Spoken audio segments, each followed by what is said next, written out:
Mukherjee mention की भीड़ में रेयांश एक कोने में खड़ा था, इतना शांत, इतना चुप, जैसे दुनिया में उसका कोई वजूद ही ना हो। उसके कपड़ों पर लोगों की नजरें बार बार जाती और हर बार उनकी आंखों में ताना, मजाक और घृणा भर जाती। एक औरत ने कहा, स्मिता जैसी लड़की ने इससे शादी कैसे कर ली? दूसरी बोली, किसी अमीर से शादी होनी चाहिए थी, ये तो बिल्कुल जीरो है।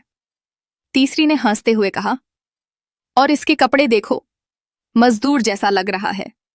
स्मिता का चेहरा शर्म से भर गया। उसे लगा रेयांश उसकी इज्जत मिट्टी में मिला रहा है। वह गुस्से में उसके पास आई। कृपया यहां खड़े मत रहो, लोग मजाक उड़ा रहे हैं। मेरी वजह से नहीं, तुम्हारी वजह से। रेयांश बस हल्का सा मुस्कुराया।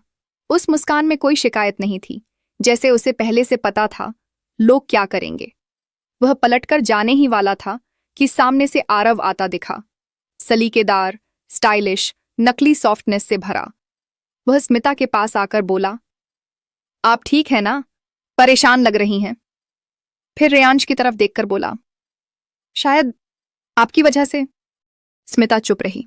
उसकी चुप्पी ही रेयांश के दिल में सबसे बड़ा घाव बन गई। रेयांश ने धीरे कहा, अगर मेरी वजह से तुम्हें शर्म आती है तो मैं भीड़ से दूर खड़ा हो जाता हूं। और वह पीछे की तरफ चला गया। रेयांश। हॉल के कोने में मुखर्जी हवेली चमक रही थी।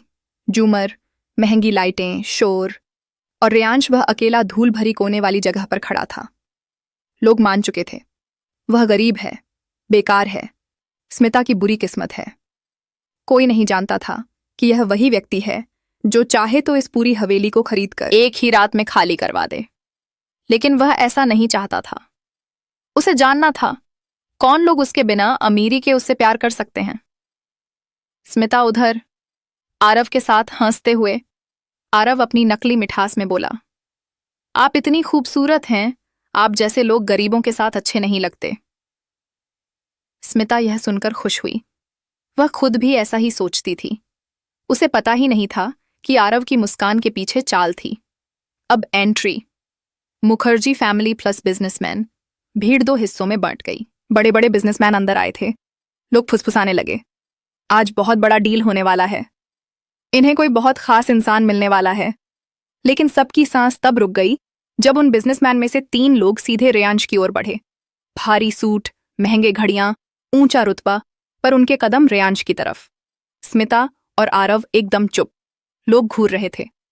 ये अमीर लोग उस गरीब लड़के के पास क्यों जा रहे हैं? वे तीनों रेयांश के सामने पहुंचे। एक आदमी आगे बढ़ा। सर। रेयांश ने तुरंत अपनी 2 उंगलियां हल्के से हिला दी।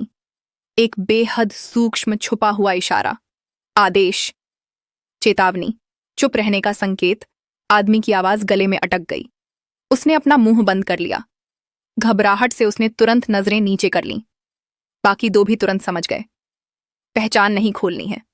उन्होंने हल्की झुककर सिर्फ इतना कहा, हम आपसे बाद में बात कर लेंगे। रेयांश ने शांत स्वर में कहा, यहीं रहो और यह खेल मुझे खेलने दो। वे लोग चुपचाप पीछे हट गए। भीड़ हैरान, स्मिता स्तब्ध, आरव हक्का बक्का। स्मिता आखिर पूछ ही बैठी, ये लोग आपको सर क्यों बोल रहे थे और आप उन्हें रोक क्यों रहे थे? आप आखिर हैं कौन? रेयांश ने उसे सीधा देखा।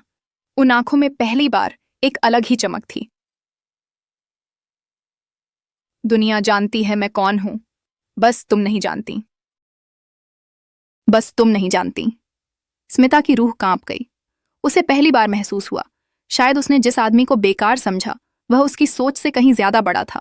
अब कहानी सीधे यहीं से आगे बढ़ेगी।